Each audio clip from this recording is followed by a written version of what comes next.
she's right up against the edge of the paper, and that makes it a lot easier to work with. And so we're just going to trace. You should typically have some kind of paper weight or fabric weight on your piece of whatever you're bumming or your fabric. Don't be like me. If you didn't know, I did go to school for pattern making and completed the course. Praise the Lord. So I can make a corset from scratch, but why would I spend all that time, energy, and effort when I can just bum the pattern and make it easy for my DIY girlies, because Lord knows. And so I'm just doing like a rough sketch around the pattern or the completed corset. So as you can see, it is a very simple piece, okay? This is great because if you've ever had to sew a princess seam, girl, it's not fun, okay? Sewing a princess seam and getting the curves right is not fun. I really like the fact that this is one piece of fabric, but my material is not the same as the Temu material. So I need to make sure that the denim fabric that I'm using is going to be able to work with this pattern. Now this is the completed size, right? So what I'm going to do is give myself 1.5 inch seam allowance in some areas, not in all. Typically it's easier to just have the same seam allowance everywhere, but I don't want to do that, especially at that neckline, because the neckline to me was so perfect on the corset. I only want to give myself maybe 1/2 inch up there, but at the bottom, around the back, I'm going to play with 1.5 inch. Right here is where you would typically want most of your seam allowance to go. And so this is my 1.5 inch mark right here. So I'm just gonna do that. And we need that because we need to be able to fold it back onto itself. Now I like a longer corset. I like it to go into like my pelvis area sometimes. Here on the front, you just want to remind yourself that you are cutting this on the fold.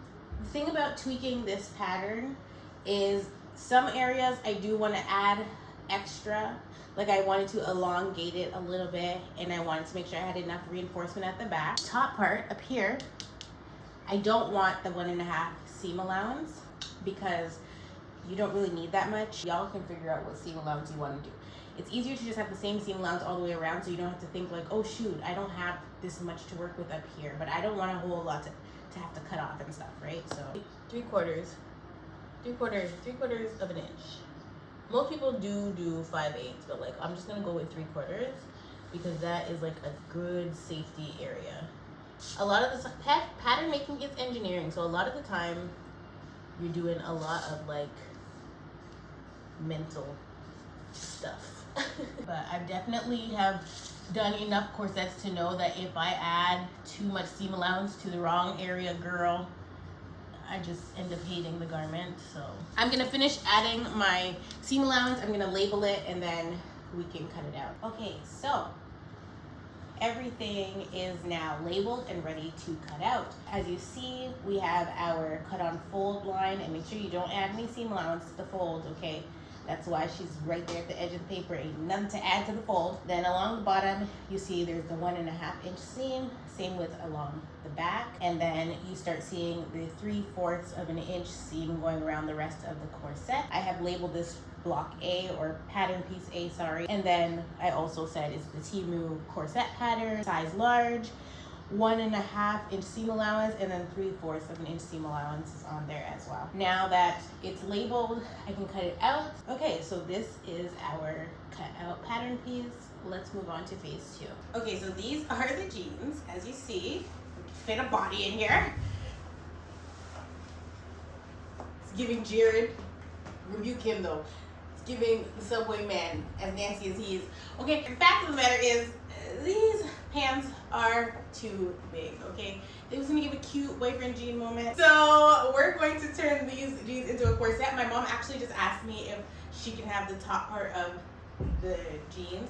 So I'm gonna cut, she's ruining my project, girl. I'm gonna cut the legs off, probably end up sewing the legs together to get a big piece of fabric that I could work with. So we'll see. But these are the pants. So let's get to chopping up these pants. Before I actually get to cutting, I want to show you how the corset does not fit on the pants. We're going to have to cut the pant legs off and then cut them open to give us all the space that we need, especially because we have to cut on the fold as well. Since my mom wants these, I can't damage the crotch area. She gonna have to, it's Jamaica, have a bati rider, my girl. Okay.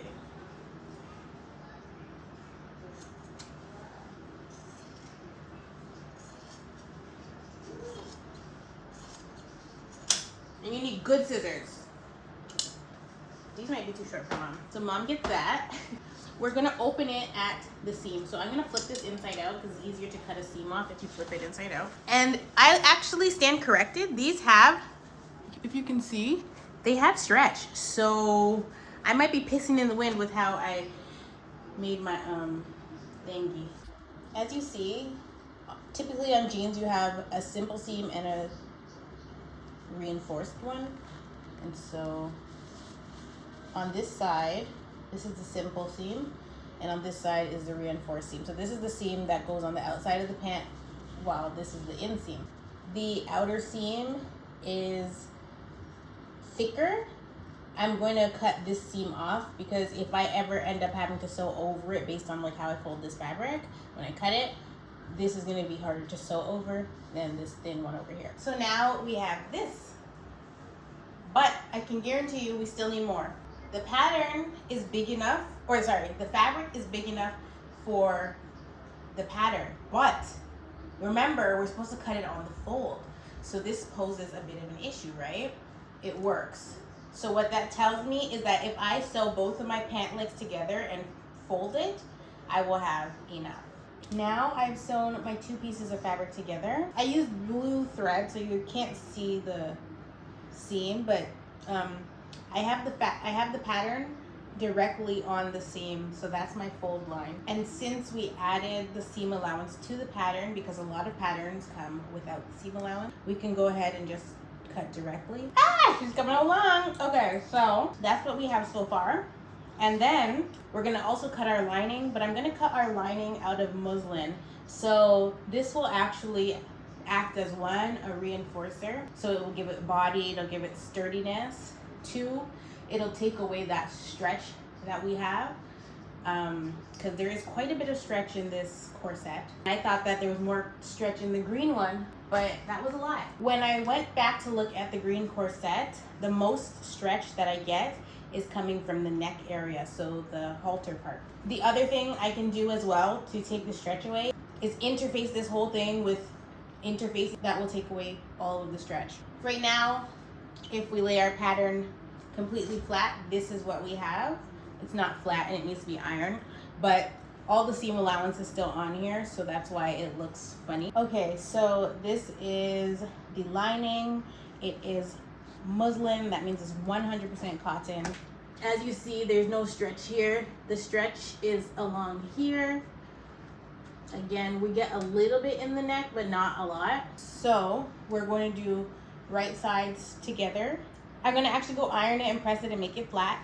Then we're gonna put right sides together and we're going to stitch along the top and the sides. Okay, so this is the corset lining, this is the muslin. This is obviously the inside of the corset, but I have right sides together because we're about to stitch. And this line here that you see, I don't know if you can see it because I did it in pencil, but this line that you see is my stitch line. This is my 1.5 inch seam allowance, but we're going to keep the excess fabric in to act as reinforcement. So once it's stitched here, we would fold this over and iron it so that it's flat on both sides. That way, when I put my eyelets in, there's a lot of strength there. Okay, so as you can see, I have stitched, can you see, girl? As you can see, I have stitched along the top. So we have our 3/4 inch seam there, and then we have our 1.5 inch seam here. And now I'm going to cut off the bulk. So this is a curve. So in order to make sure that when you flip this to the right side, it's a smooth transition or a smooth flip, you need to be cutting slits into your fabric. I usually make my mom do this, and that's exactly what I'm gonna go do because I hate it. It's tedious. So you cut these little slits, and it makes it so that when you turn, you get like there's not like this big bulky business going on there. So it's probably easier to show you from the blue side.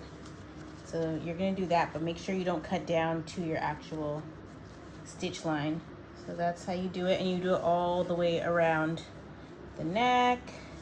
You're gonna do it here as well in the armpit, because this is another curve. It just helps your curve to be smooth. So I'm gonna do all that. I just want to do a test, and my neckline is too high, so I have redrawn it from here, and I curved it up so it's a little lower. We need cleavage, girl. Okay, so I wanted to show you guys the corset quickly before I do anything else to it, because I already had to super thin out this area. It was just way too bulky and way too big. It was way too bulky and way too big, but that's what happens when you're sewing and you're bumming a pattern. You have to troubleshoot a lot. And so, truth be told, it might be easier to just, you know, do it the old-fashioned way and draft a pattern. I'm just saying, but bumming is fun too. So this is obviously the inside. This is the lining. Because there's only one big piece here, right?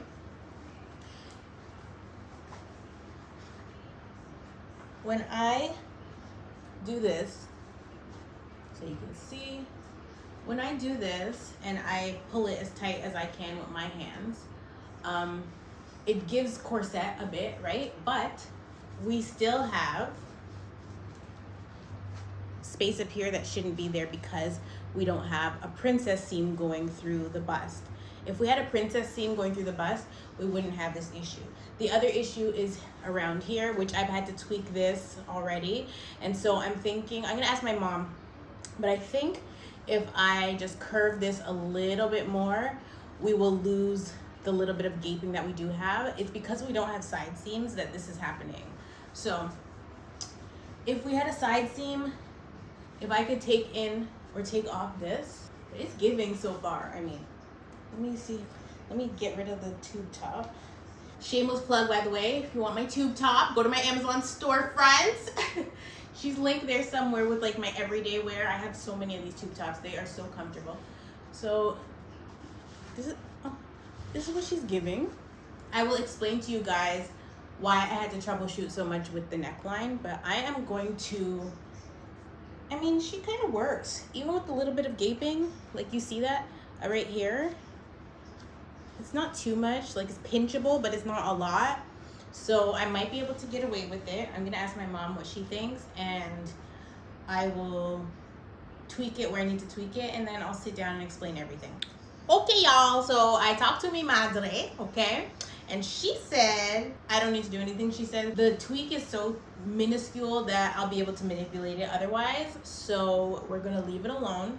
And so now it's time to draw our lines for our corset boning and also decide how we're gonna finish the bottom. Typically a corset would take me a few days, okay? I would do pattern drafting the first day, then the next day I would do a muslin cutout to test the pattern, and then I would, if it was perfect and didn't need any tweaking, then I would use the muslin the next day to cut out the actual fabric, and then the next day after that I would start my sewing process and then hopefully finish the project. This, however, has taken me a few hours, so we'll call it a 15-minute corset, okay? 15-minute corset. I did have to troubleshoot, but like I said, we'll talk about that after. Okay, more troubleshooting. Silly girl. Forgot I'm gonna have to turn the shoulders. So I had to undo the center back seam so that I could turn the garment because the straps is mad small. So right now I have my crochet hook in there. And I'll just open my door, Chad. I have my crochet hook. And this is not typically the tool that you're supposed to use. They have one for sewing, but mine is a hair hook. One for crocheting hair, but it works like a charm. So I hooked it to the lining of the fabric so that I could pull the strap through. This part, you gotta do it a bit slow because the denim friction against itself and the muslin against itself, which they're two very similar fabrics. So I'm just showing you guys the one side. Oops. And then once this side is through, I'll go do the rest. So you just pull it real slow. There's a knot at the bottom here, which is not good. It's gonna make it harder to get through. Boom. And she's through.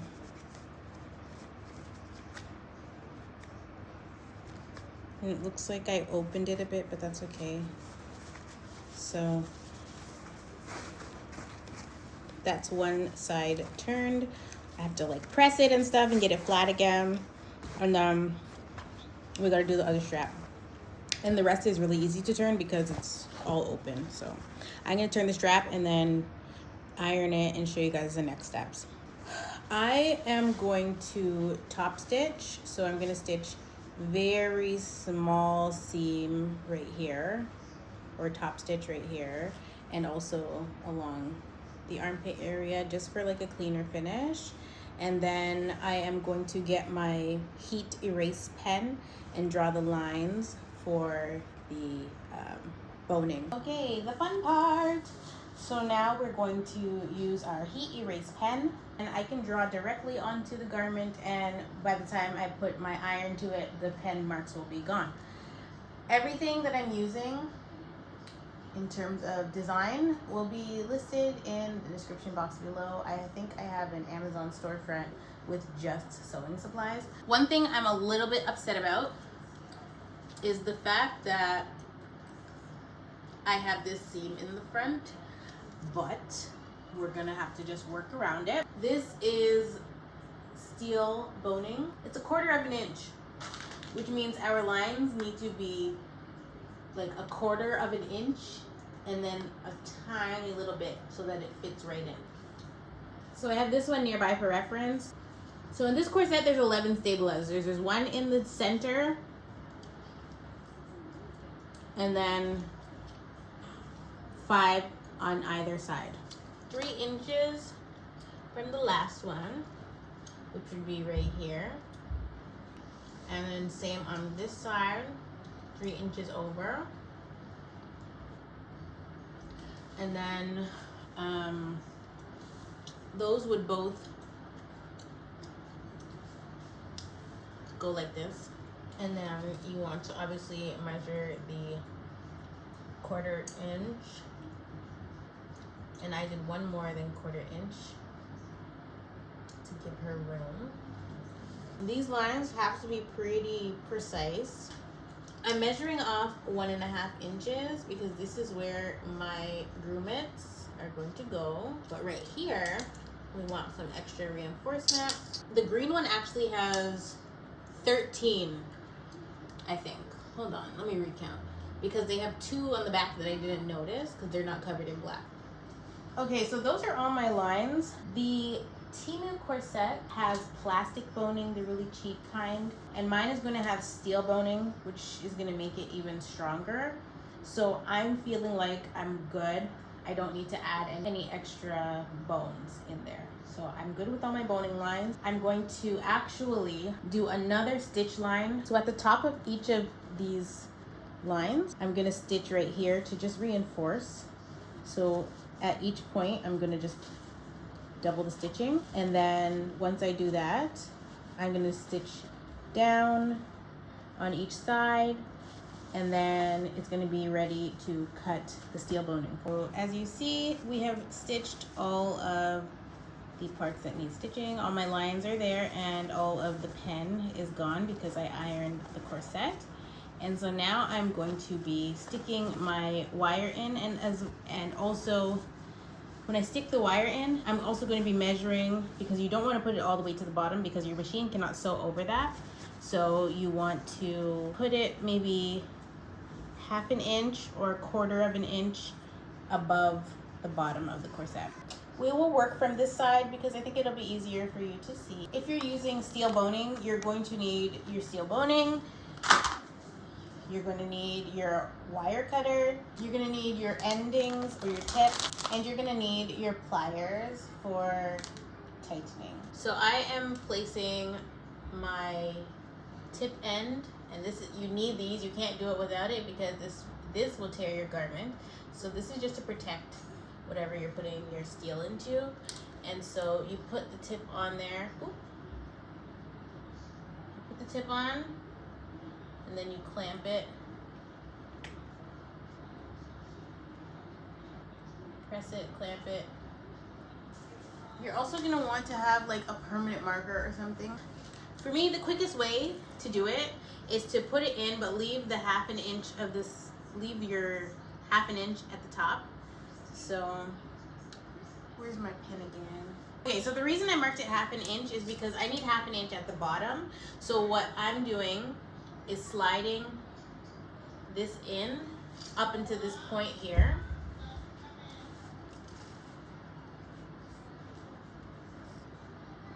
Okay, and so once it's at this point here, I know that I can cut it off right here. And by the time I push it all the way to the top, I'll have half an inch at the bottom, which is what I need. So once I slide it in right here, I can either take my marker and, well, you can mark where you need to cut it and then pull it out, snip it off.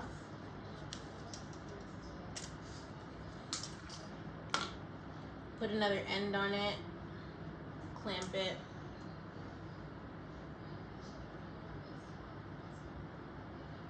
That's not coming off. And I should have just made two of these, two of the same size, because I know that the end is the same, but I didn't. So now I can just shove this right up, and it's right to the top. I have half an inch down here to play with to finish my corset off. Isn't she lovely? All right, so the bone is in, girl. My hands, look how red they are. Oh my Jesus. Okay, so pretty much all that's left to do is put in the eyelets or the grommets, whatever you like to call them, and also finish off the bottom. So for the bottom, I'm gonna take whatever denim I have left, which is these two pieces right here, and I'm going to make a bias. And so the bias will finish off the bottom like this, right? So I'm gonna make a bias and we're gonna finish it like that, but there's a lot of weight to this. I love the way it feels. I'm so excited. And so my eyelids are gonna go here. I'm probably gonna put 4 to, I got pretty big ones. Okay, so I did the bias down here at the bottom, but I put my bias on wrong, which is not a big deal. So I ended up having to use my pinking shears. That's why it's cut like this. My pinking shears to finish the inside off. I mean, it's not reversible, so it doesn't matter. Just some water on there from the iron. And so now I'm going to cut my holes for the eyelids. Past 2 and we are done. Oh my God, this took me literally all day. So the holes are already cut.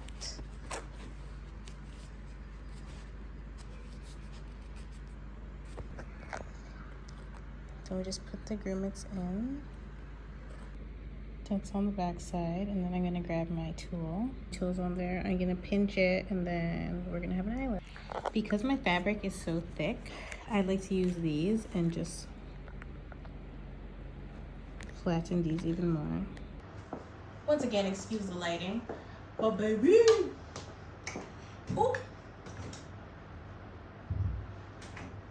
Oh! The blistered fingers, the all day working. Girl, I don't know what went on today.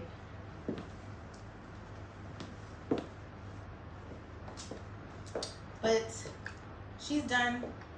This is the fit. Okay, let's talk a bit, because this is obviously the corset that I bombed.